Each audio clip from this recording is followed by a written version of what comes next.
نحمد نصلی علی رسول الکریم اما بعد فاعوذ باللہ من الشیطان الرجیم بسم اللہ الرحمن الرحیم۔ ہم قرآن مجید کی مختصر سی تفسیر پڑھ رہے ہیں اور آج ہم آیت نمبر 154 سورہ بقرہ کی آیت نمبر 154 پر پہنچے ہوئے ہیں، تو انشاءاللہ شروع کرتے ہیں۔ اعوذ باللہ من الشیطان الرجیم بسم اللہ الرحمن الرحیم۔ اللہ سبحانہ تعالیٰ نے آیت 153 میں فرمایا کہ یا ایھا الذین آمنوا استعینوا بالصبر والصلاۃ ان اللہ مع الصابرین۔ تو یہاں پر اللہ سبحانہ تعالیٰ نے اس آیت میں مسلمانوں کو اللہ کی اطاعت اور فرما برداری کے پر جمے رہنے کے لیے، صبر کرنے کے لیے تلقین کی، اور اس کے لیے اور گناہوں سے بچنے کے لیے، کیونکہ گناہوں سے بچنے کے لیے بھی صبر کی ضرورت ہوتی ہے، تو اللہ سبحانہ تعالیٰ نے مسلمانوں کو حکم دیا کہ تم صبر کرو دین پر استقامت کے لیے اور گناہوں سے بچنے کے لیے، اور یہ کام مشکل ہے چونکہ، تو اس میں تم نماز کے ذریعے مدد مانگو اللہ سے۔ تو اللہ سبحانہ تعالیٰ صبر کرنے والوں کے ساتھ ہے، اور انشاءاللہ ایسے لوگوں کے لیے دین پر چلنا اور دین کے ہر حکم پر عمل کرنا، اللہ کے ہر بات ماننا آسان ہو جائے گا۔ اب اس آیت سے اب اگلی آیت میں اللہ سبحانہ تعالیٰ ان لوگوں کا ذکر فرما رہے ہیں جو کہ اللہ کی رضا کے لیے اپنی ہر چیز قربان کرتے ہیں، یہاں تک کہ اپنی جان کا بھی تحفہ پیش کرتے ہیں۔ دین کے دفاع کے لیے وہ اپنی جان دے دیتے ہیں، شہید ہو جاتے ہیں، ان کو ہم شہید کہتے ہیں۔ تو اللہ سبحانہ تعالیٰ یہاں پر ہمیں سمجھا رہے ہیں کہ جب ایک انسان اللہ کی راہ میں اپنی جان تک دے دیتا ہے اللہ کے دین کی سربلندی کے لیے، تو پھر ایسے لوگوں پر تم ان کو مردہ مت کہو، تو وہ تو ایک عظیم، ان کو تو ایک عظمت والی موت ملی ہے، اور اللہ کے نزدیک ان کی بڑی عزت ہے۔ ان کے بارے میں اللہ سبحانہ تعالیٰ یہ آیت میں ہمیں سمجھا رہے ہیں، تو انشاءاللہ آپ پڑھتے ہیں، اس روشنی میں اس آیت کو پڑھتے ہیں۔ اعوذ باللہ من الشیطان الرجیم بسم اللہ الرحمن الرحیم۔ وَلَا تَقُولُوا لِمَن يُقْتَلُ فِي سَبِيلِ اللَّهِ أَمْوَاتٌ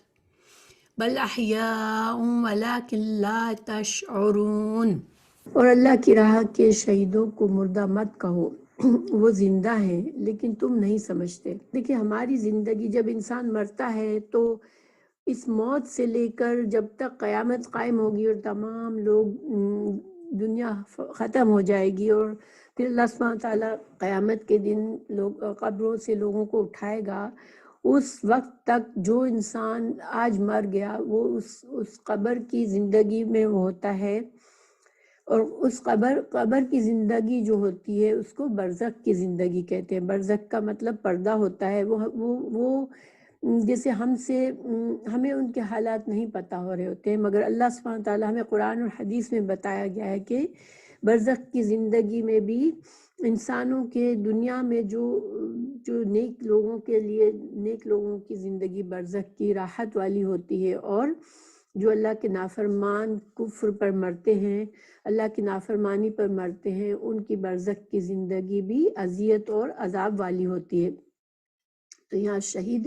چونکہ شہید ہونا ایک بہت بڑا اعزاز، بہت بڑی عظمت والی بات ہے، تو اللہ سبحانہ تعالیٰ شہیدوں کے بارے میں ہمیں قرآن اور حدیث سے پتہ چلتا ہے کہ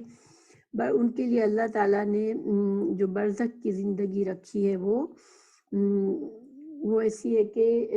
ان کی جو روحیں ہوتی ہیں، حدیث اس کے بارے میں ہے، شہید شہداء ہوتے ہیں، ان کی روحیں سبز رنگ کے پرندوں کے قالبوں میں ہوتی ہیں، اور جنت میں جہاں سے چاہتی ہیں کھاتی پیتی ہیں، پھر عرش کے نیچے لٹکی ہوئی قندیلوں کے پاس آ کر بیٹھ جاتی ہیں، اور جب بھی ان کا پروردگار ان کی طرف دیکھتا ہے اور فرماتا ہے کیا تم کچھ چاہتے ہو؟ وہ عرض کرتے ہیں ہم کیا چاہیں، جبکہ ہم تو جنت میں جہاں سے چاہتے ہیں کھاتے پیتے ہیں۔ اللہ تعالیٰ شہداء سے 3 دفعہ یہی بات پوچھیں گے کہ جب وہ شہداء تصور کرتے ہیں کہ سوال کیے بغیر انہیں نہیں چھوڑا جائے گا، تو وہ کہتے ہیں اے ہمارے پروردگار، ہم چاہتے ہیں کہ تو ہماری روحوں کو ہمارے جسموں میں لوٹا دے تاکہ ہم ایک بار پھر سے تیرے راستے میں شہید کر دیے جائیں، اور پھر جب باری تعالیٰ دیکھتا ہے کہ شہداء کو اور کسی شے کی ضرورت نہیں ہے تو وہ انہیں چھوڑ دیتا ہے۔ تو شہداء کی زندگی جو ہے برزخ کی، وہ جنت میں پرندوں کی شکل میں ہوتے ہیں۔ ایک اور حدیث سے ہمیں یہ بھی پتہ چلتا ہے کہ مومنوں کو بھی یہ شرف حاصل ہوگا۔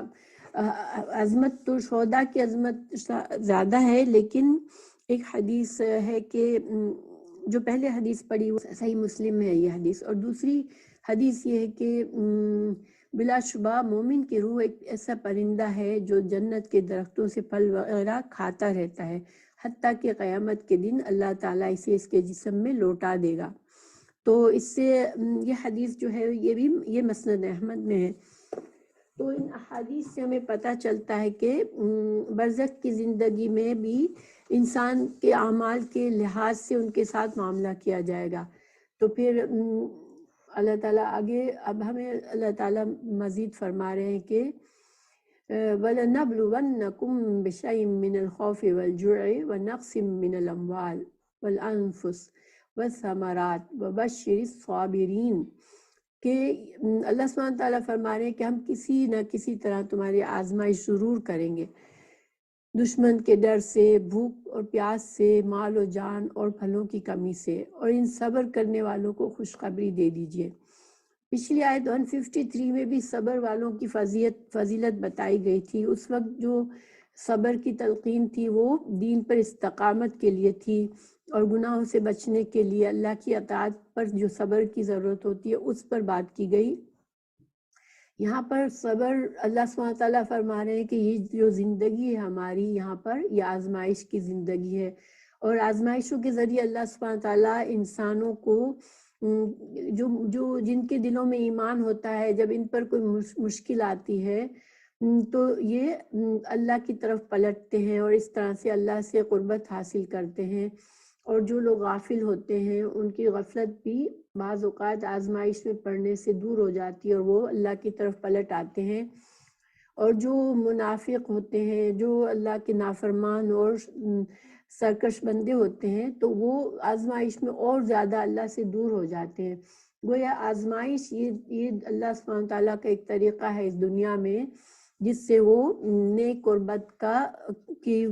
کو الگ الگ کرتا ہے، اور وہ ان کی نیکی اور بدی جو ہوتی ہے وہ کھل کر آ جاتی ہے آگے۔ یہ ساری باتیں کہ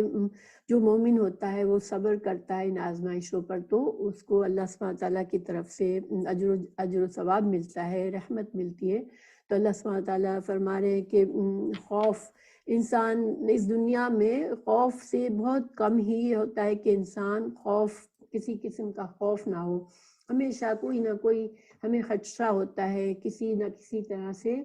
تو یہ خوف اور یہ نقصان سے بھی، چاہے کتنا بھی نیک انسان ہو، بد ہو، لیکن انسان نقصان سے بھی گزرتا ہے۔ کبھی رشتہ داروں کی دوست رشتہ دار احباب کے فوت ہو جاتے ہیں دنیا سے، تو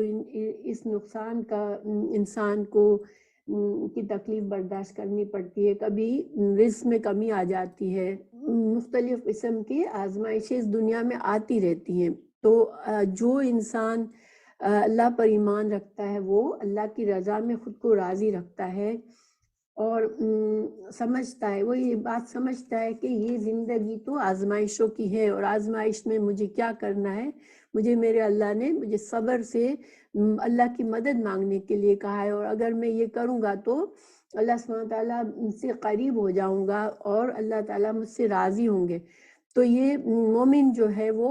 صبر کرتا ہے، تو اللہ سبحانہ تعالیٰ نے یہاں پر خوشخبری ہے ایسے لوگوں کے لیے کہ اللہ سبحانہ تعالیٰ ان سے راضی ہوں گے۔ اب وہ ایسے لوگوں کی مثال دی جا رہی ہے کہ اگلی آیت میں کہ وہ کیا، ان کا عمل کیا ہوتا ہے جب کوئی مشکل آتی ہے۔ تو الذین اذا اصابتهم مصیبۃ قالوا انا للہ وانا الیہ راجعون، جب انہیں کوئی مصیبت آتی ہے تو کہتے ہیں کہ ہم تو خود اللہ تعالیٰ کی ملکیت ہیں اور ہم اسی کی طرف لوٹنے والے ہیں۔ یعنی کہ اگر کوئی نقصان ہوا تو کیا ہوا، ہماری تو جان بھی اللہ سبحانہ تعالیٰ کا ہی دیا ہوا تحفہ ہے، اور ہمیں بھی اللہ ہی کی طرف لوٹنا ہے۔ تو اس دنیا میں چیزیں آتی جاتی رہیں گی، اور ایک حدیث میں ہمیں اس کے ساتھ اور دعا بھی ہے کہ انسان جب انا للہ و انا الیہ راجعون کے ساتھ ساتھ اللہ تعالیٰ سے یہ دعا کرتا ہے اللہم اجرنی فی مصیبتی واخلف لی خیرا منہا اللہ، تو اس سے کیا فائدہ ہوتا ہے، اس کی دعا کا ترجمہ کیا ہے کہ یا اللہ تو میری اس مصیبت میں مجھے اجر دے اور مجھے اس کا بہترین بدل عطا فرما، تو اللہ سبحانہ تعالیٰ اس کو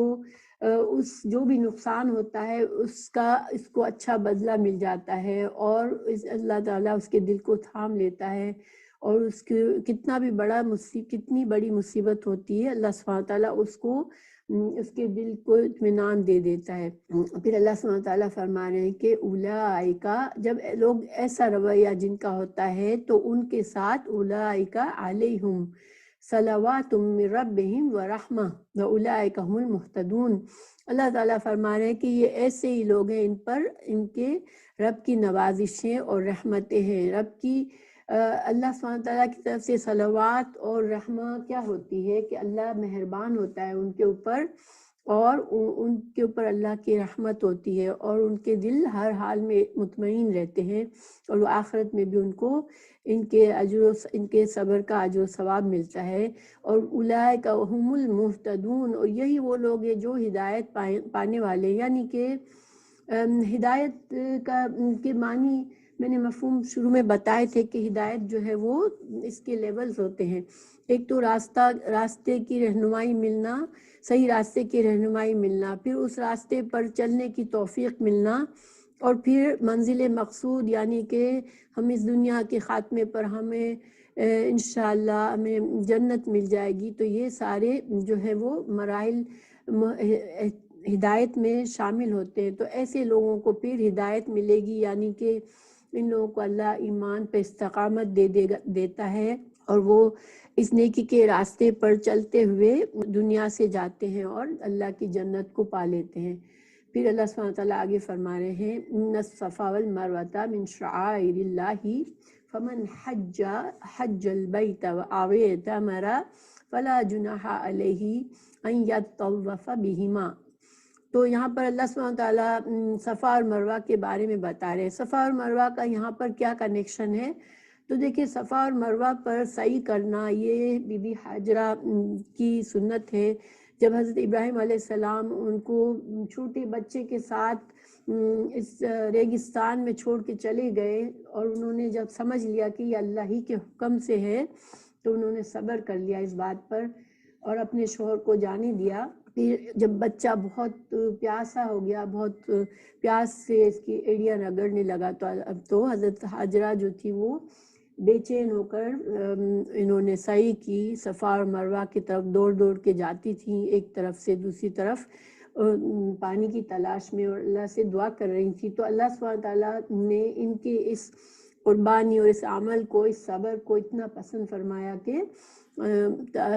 ہمیشہ کے لیے حاجیوں کے لیے صحیح کرنا جو ہے وہ ان کے لیے ضروری کر دیا۔ ہمارے حج کا یہ رکن ہے کہ ہم صفا اور مروہ کے درمیان صحیح کرتے ہیں، مگر یہاں اللہ تعالیٰ نے ایسے یہ کیوں فرمایا کہ فلا جناح، کوئی گناہ نہیں ہے صفا اور مروہ میں کے درمیان صحیح کرنے میں۔ تو اس سے کچھ صحابہ کو یہ شک ہوا کہ اگر چاہیں تو صحیح کرے، چاہے نہ کرے تو اس میں کوئی گناہ نہیں ہے، لیکن یہ مقصد نہیں ہے۔ حضرت عائشہ کی حدیث سے ہمیں پتہ چلتا ہے کہ چونکہ جہالت کے زمانے میں یہاں پر بت رکھے جاتے تھے صفا اور مروہ پر، اور اس کے درمیان صحیح کرتے تھے اور بتوں کو چومتے تھے، تو اس وجہ سے کچھ صحابہ کرام جب اسلام میں انہوں نے اس بات کو سمجھا کہ یہ مناسب نہیں ہے کہ ہم اب وہ جہالت کا کام کریں، تو اللہ سبحانہ تعالیٰ نے سمجھایا کہ نہیں، یہ گناہ کا کام نہیں ہے، یہ تو اللہ سبحانہ تعالیٰ کا حکم ہے کہ یہ اس کو حج کا رکن بنایا گیا ہے کہ اس کو، اور یہ حضرت بی بی حاجرہ کی ایک طرح سے ان کی عزت اور عظمت کا ہمیں احساس ہے۔ اور پھر جب ہم صحیح کریں تو ہمارے دل میں بھی اپنے آپ کو بہت زیادہ اللہ سبحانہ تعالیٰ کے سامنے عاجز اور بالکل اللہ کے اوپر مکمل طور پر ہم اللہ سبحانہ تعالیٰ پر ڈیپینڈ کرتے ہیں، اللہ کے سامنے ہم بالکل عاجز ہیں، اور اسی دل کے اس خیال کے ساتھ انسان کو صحیح کرنی چاہیے کہ ہم بالکل محتاج ہیں اللہ کے، اور اللہ سے مغفرت اور بھلائی چاہتے ہیں تاکہ ہم بھی زندگی میں کامیاب ہو جائیں۔ پھر اللہ سبحانہ وتعالیٰ مزید فرما رہے ہیں من تطوع خیرن، تطوع کا مطلب ہے کہ کوئی بھی خوشی سے کرنا، یعنی کہ اللہ سبحانہ وتعالیٰ فرما رہے ہیں کہ خیر کا کام، نیکی کا کام، اللہ کی اطاعت کا کام جو بھی کوئی خوشی سے کرے گا تو فإن اللہ، تو بے شک اللہ سبحانہ تعالیٰ جو ہے وہ شاکر علیم ہے، اللہ تعالیٰ بہت قدردان ہے اور علم رکھتا ہے۔ یعنی ہم چھوٹا سے کام بھی کریں، چاہے چھوٹی سمجھ کر بھی ہم نیکی کو کر رہے ہیں تو اللہ تعالیٰ اس سے غافل نہیں ہے، اللہ ہماری نیکیوں کو دیکھنے والا ہے، اور اللہ تعالیٰ قدردان ہے، ہماری چھوٹی سے چھوٹی نیکی کو اللہ تعالیٰ محفوظ رکھتا ہے، اس کا اجر دیتا ہے۔ سورہ النساء آیت نمبر 40 میں بھی اللہ تعالیٰ نے فرمایا کہ اللہ کسی کی ذرا سی بھی حق تلفی نہیں کرتا، اگر نیکی کی ہوگی تو اس کو بڑا چڑھا کر اس کا اجر دے گا اور اپنے ہاں سے اجر عظیم بخشے گا۔ اب اللہ تعالیٰ فرما رہے ہیں ان الذین یکتمون ما انزلنا من البینات والہدی من بعد ما بیناہ للناس فی الکتاب اولئک یلعنہم اللہ ویلعنہم اللاعنون۔ جو لوگ ہماری اتاری ہوئی دلیلوں اور ہدایت کو چھپاتے ہیں اور باوجود یہ کہ ہم اسے اپنی کتاب میں لوگوں کے لیے بیان کر چکے ہیں، ان لوگوں پر اللہ کی اور تمام لعنت کرنے والوں کی لعنت ہے۔ اس آیت سے ہمیں پتہ چلتا ہے کہ جب اللہ سبحانہ تعالیٰ کسی کو دین کا علم عطا کرے تو پھر اس پر جائز نہیں ہے کہ اگر اس سے سوال کیا جائے تو وہ علم ہوتے ہوئے بھی چھپائے۔ بس بات یہ ہے کہ اس کو یقین ہونا چاہیے کہ اس کا علم صحیح ہے۔ انسان آدھا کچا پکا علم دوسروں کو دیتا ہے تو اس سے نقصان ہوتا ہے، لیکن اگر پہلی بات یہ کہ انسان جب دین کا علم سیکھے تو اچھی طرح دلائل کے ساتھ سیکھے اور اپنے تمام شکوک و شبہات کو دور کر دے، اور پھر اس کے بعد اس سے لوگوں کی رہنمائی کرے، اور علم اللہ دے دے یہ اللہ کی طرف سے ایک نعمت ہے۔ تو جب اللہ نعمت دے دے کسی کو تو پھر اس کے لیے یہ مناسب نہیں ہے، جائز نہیں ہے کہ دوسروں کو اس نعمت سے فائدہ نہ دے، اور جو لوگ ایسا پرپزلی کرتے ہیں تو اللہ ان سے بہت ناراض ہوتا ہے اور ان پر لعنت کرتا ہے۔ دیکھیں یہ بات یہاں ہمیں اس لیے بھی غور کرنی چاہیے کہ یہودیوں کے علماء نے آپ صلی اللہ علیہ وسلم کی ساری نشانیاں موجود تھیں ان کی کتابوں میں، اور ان کو پتہ تھا کہ یہ سب کچھ سچ ہے، مگر انہوں نے اس بات کو ان کے اپنے عام لوگوں سے چھپایا، تو عام یہودیوں کو یہ اتنا زیادہ علم نہیں تھا تو وہ گمراہ ہوئے اپنے علماء کی پیروی میں۔ تو یہی ہوتا ہے جب کسی کو انسان دیندار سمجھتا ہے، جس کو علم والا سمجھتا ہے، اگر اس سے اس کو صحیح رہنمائی نہیں ملتی تو انسان جو ہے وہ خود گمراہ ہو جاتا ہے، اور یہ بات اللہ کو سخت ناپسند ہے۔ ہمیں پتہ چلتا ہے احادیث سے کہ بلا شبہ عالم کے لیے آسمان و زمین کی ہر چیز اور مچھلیاں پانی کے اندر جو ہوتی ہے وہ بھی بخشش کی دعا کرتی ہے۔ اللہ کے تمام مخلوق جب دین کا علم رکھنے والے کے لیے جو علم حاصل کر رہا ہوتا ہے اور جو علم کو پھیلا رہا ہوتا ہے اس کے لیے دعا کرتی ہیں اللہ کی تمام مخلوق۔ تو پھر اب جو اتنی بڑی نعمت جسے اللہ نے دے دی، جس کے لیے تمام مخلوق اس کے لیے دعا کر رہی ہے، اب اگر وہ اس کا حق نہ ادا کرے اور دوسروں کو نہ بتائے، اس کے لیے پھر تمام لوگ ان چھپانے والے پر اللہ تعالیٰ، اللہ کے فرشتے اور تمام لوگ لعنت کرتے ہیں، اور دیگر تمام لعنت کرنے والے بھی، چاہے وہ بازبان ہو چاہے بے زبان ہو، زبان سے بول کر لعنت کرے یا اپنے دل کے حال سے لعنت کرے، لیکن ان پر قیامت کے دن بھی لعنت ہی کی جائے گی۔ تو یہ بہت بڑا یعنی کہ بہت بڑا عذاب ہے۔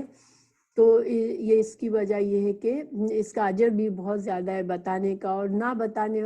سے لوگ گمراہ ہوتے ہیں۔ اسی لیے دیکھیں جب اللہ تعالیٰ ہمیں علم دیتا ہے تو یہ ہم پر فرض ہو جاتا ہے کہ ہم دوسروں کی مدد کریں۔ ہاں آج کل کے زمانے میں بہت زیادہ کوئی کسی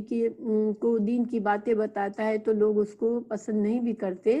لیکن بتانے والے کو اللہ پر بھروسہ کرنا چاہیے اور لوگوں کی رہنمائی کرنی چاہیے۔ پھر اللہ تعالیٰ فرما رہا ہے اِلَّا الَّذِينَ تَابُوا وَأَصْلَحُوا وَبَيَّنُوا فَأُولَٰئِكَ أَتُوبُ عَلَيْهِمْ وَأَنَا التَّوَّابُ الرَّحِيمُ، مگر وہ لوگ جو توبہ کر لیں اور اصلاح کر لیں اور بیان کر دیں تو میں ان کی توبہ قبول کر لیتا ہوں، اور میں توبہ قبول کرنے والا اور رحم کرنے والا ہوں۔ تو گویا اللہ سبحانہ تعالیٰ اس آیت سے ہمیں پتہ چلتا ہے کہ انسان کا بڑے سے بڑا گناہ بھی اگر توبہ کر لے انسان اپنی موت سے پہلے تو اللہ سبحانہ تعالیٰ اسے معاف فرما دیتا ہے۔ لیکن توبہ ضرور یہ جو کبیرہ گناہ ہے اس کا احساس سے جرم ہونا چاہیے انسان کو، اور توبہ کرنا چاہیے۔ تو اللہ سبحانہ تعالیٰ کافر تک اگر اگر اللہ سے مرنے سے پہلے اللہ سے معافی مانگ لیتا ہے، ایسا بدعتی جو ہوتا ہے لوگوں کو گمراہ کرنے والا بھی، یعنی کوئی بھی ہوتا ہے گناہ گار، گناہ کتنا بھی بڑا ہو، لیکن اگر اللہ کی طرف انسان پلٹتا ہے اور توبہ کرتا ہے تو اللہ سبحانہ تعالیٰ اسے معاف فرما دیتے ہیں۔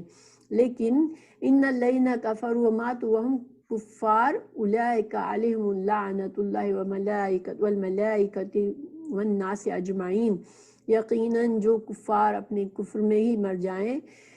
ان پر اللہ تعالیٰ کی، فرشتوں کی اور تمام لوگوں کی لعنت ہے۔ تو گویا جو لوگ کفر پر مرتے ہیں پھر ان پر تمام لوگوں کی، اللہ کے فرشتوں کی اور تمام لوگوں کی لعنت ہوتی ہے، کیونکہ پھر اب ان کو رحمت نہیں ملنی اللہ کی۔ لیکن اس سے ہمیں یہ بھی پتہ چلتا ہے کہ زندگی میں ہم کسی کے بارے میں برا گمان کر کے اس پر لعنت نہ کریں، کیونکہ ہمیں نہیں پتہ کہ شاید مرنے سے پہلے اللہ اسے توفیق دے دے اور وہ توبہ کر لے۔ کسی مسلمان پر لعنت کرنا بہت بڑا گناہ ہے، کسی مسلمان پر لعنت کرنا جائز نہیں ہے، اور انسان اگر کسی مسلمان پر لعنت کرتا ہے تو وہ لعنت اگر وہ اس پر ڈیزرو نہیں کرتا، وہ آدمی تو خود لعنت کرنے والے پر لوٹتی ہے، اور لعنت کا مطلب ہوتا ہے اللہ کی رحمت سے دوری۔ اللہ سبحانہ تعالیٰ شیطان اللہ کی رحمت سے دور ہے۔ اللہ سبحانہ تعالیٰ ہمیں محفوظ رکھے کہ ہم اللہ کی رحمت سے دور، اور ہمیں دوسرے مسلمانوں کو بھی یہ بددعا نہیں دینی چاہیے۔ لعنت ایک بددعا ہے، تو اس سے ہمیں بچنا چاہیے۔ ہاں اگر کافر مر گیا اور اس کا گناہ ایسے گناہ ہے جس سے انسان کو بعد میں بھی تکلیف کا احساس ہوتا ہے، اس کے اوپر گناہ، اس پر لعنت کرنا جائز ہے، مگر ہمیں اس کا یقین ہونا چاہیے کہ وہ کفر پر اور نافرمانی پر مرا ہے۔ تو بہتر ہے کہ ایسے بارے میں انسان اپنی زبان کو بند رکھے جس میں اس سے شک ہو کہ نہیں، ہمیں نہیں پتہ کسی کے بارے میں۔ پھر جو لوگ کفر پر مر جاتے ہیں وہ خالدین فیہا لا یخفف عنہم العذاب ولا هم ینظرون، سارے دلائل کے بعد بھی جو انسان حق کی طرف نہیں پلٹتے اور اللہ کے نافرمانی میں مرتے ہیں تو پھر وہ جو ہے ہمیشہ کے لیے ان کو پھر عذاب سے نہیں چھٹکارا ملے گا۔ پھر اللہ تعالیٰ اپنی توحید کے بارے میں بتا رہے ہیں وَإِلَٰهُكُمْ إِلَٰهٌ وَاحِدٌ لَا إِلَٰهَ إِلَّا هُوَ الرَّحْمَٰنُ الرَّحِيمُ، تم سب کو کا معبود ایک ہی معبود ہے، اس کے سوا کوئی معبود برحق نہیں، اور وہ بہت رحم کرنے والا اور بڑا مہربان ہے۔ کیونکہ جو مشرکین تھے، مشرکین مکہ کو سب سے مشکل یہ بات لگتی تھی کہ ہم اتنے سارے الہوں کو چھوڑ کے ایک الہ کو کیسے مانیں،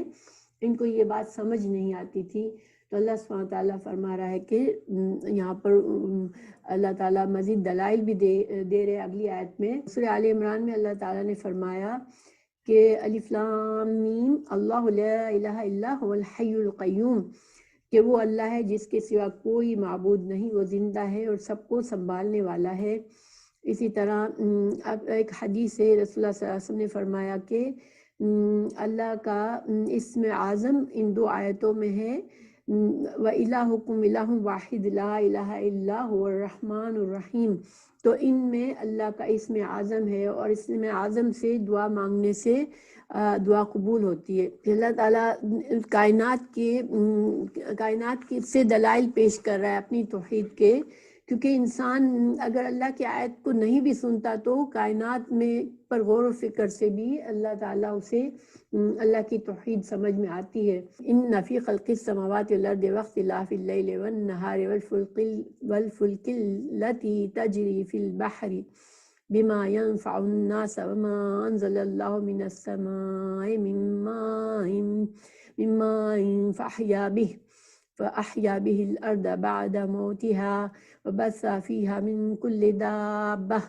وتصریف الریاح والسحاب المسخر بین السماء والارض لآیات لقوم یعقلون۔ اللہ تعالیٰ نے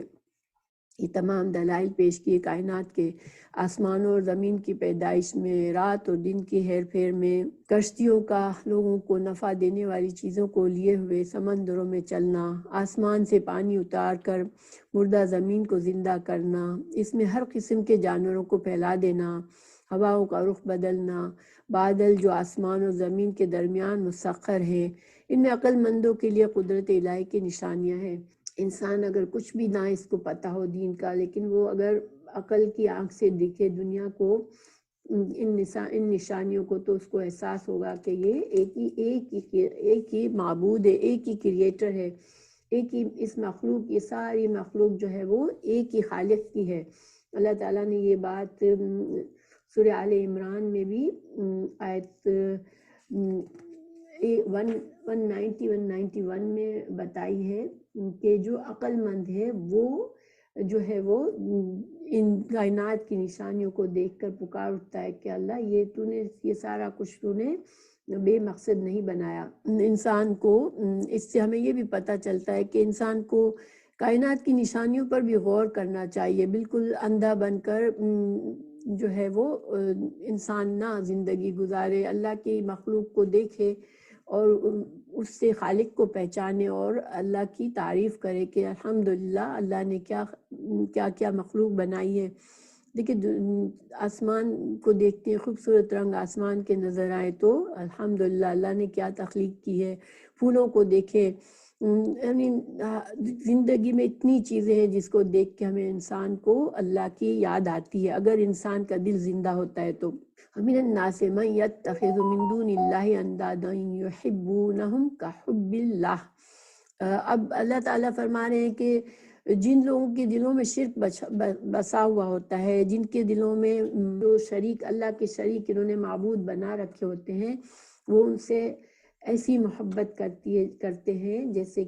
جیسی محبت اللہ کے لیے جائز ہے۔ پھر والذین آمنوا اشد حبا للہ ولو یری الذین ظلموا اذ یرون العذاب ان القوة للہ جميعا ان اللہ شدید العذاب۔ تو اللہ سبحانہ تعالیٰ فرما رہے ہیں کہ ایمان والے جو ہیں وہ اللہ کی محبت میں بہت سخت ہوتے ہیں۔ تو اب یہاں پر دو طرح کے لوگوں کو کمپیریزن بتایا گیا ہے کہ جو لوگ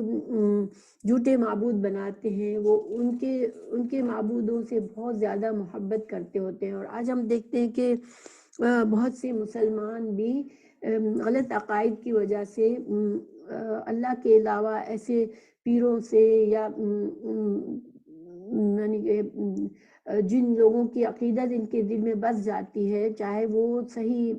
دین پر ان کو لانے والے لوگ ہوں یا نہ ہوں، جو مردہ ہیں دنیا سے چلے گئے، جو نیک لوگ جو کہ اب کچھ بھی نہیں کر سکتے، ان کی محبت ان کے دلوں میں اتنی ہوتی ہے عظمت کہ وہ ان کے درگاہوں پر جا کر شرک اعمال کرتے ہیں۔ تو یہ ساری جو ہے اللہ سبحانہ تعالیٰ جو ہے وہی ہمارا خالق ہے، اللہ سے زیادہ محبت کسی اور چیز سے رکھنا یہ جائز نہیں ہے۔ اللہ تعالیٰ یہاں پر ہمیں ایمان کی نشانی بتا رہے ہیں کہ ایمان اگر انسان کے دل میں ہوتا ہے تو وہ سب سے زیادہ اللہ سے محبت رکھتے ہیں ایمان والے۔ اللہ تعالیٰ فرما رہے ہیں کہ وَلَوْ يَرَى الَّذِينَ ظَلَمُوا إِذْ يَرَوْنَ الْعَذَابَ أَنَّ الْقُوَّةَ لِلَّهِ جَمِيعًا وَإِنَّ اللَّهَ شَدِيدُ الْعَذَابِ۔ تو اللہ تعالیٰ ایسے غافل لوگوں کو جو کہ اللہ کے طرح اللہ سے بھی زیادہ محبت اپنے معبودوں سے رکھتے ہیں، تو اللہ تعالیٰ فرما رہے ہیں کہ کاش کے مشرک لوگ جانتے جب کہ اللہ کے عذاب کو دیکھ کر جان لیں گے، یعنی کہ کاش کے مشرک لوگ جانتے جب کہ اللہ کے عذاب کو دیکھ کر جان لیں گے کہ تمام طاقت اللہ ہی کو ہے، اللہ تعالیٰ سخت عذاب دینے والا ہے، تو ہرگز شرک نہ کرتے۔ یعنی کہ آج تو ان کو سمجھانا کام نہیں آتا، وہ اپنے دلوں کو اللہ کی توحید کے لیے کھولتے نہیں ہیں، لیکن جب ان کی موت آ رہی ہوگی کفر پر تو ان کو اس وقت فرشتے جب اس وقت ان کو ڈرا رہے ہوں گے، دھمکا رہے ہوں گے، ان کو مار رہے ہوں گے، ان کی جانیں نکال رہے ہوں گے، اس وقت ان کو سمجھ آئے گی کہ ساری قوت صرف اللہ ہی کے لیے ہے۔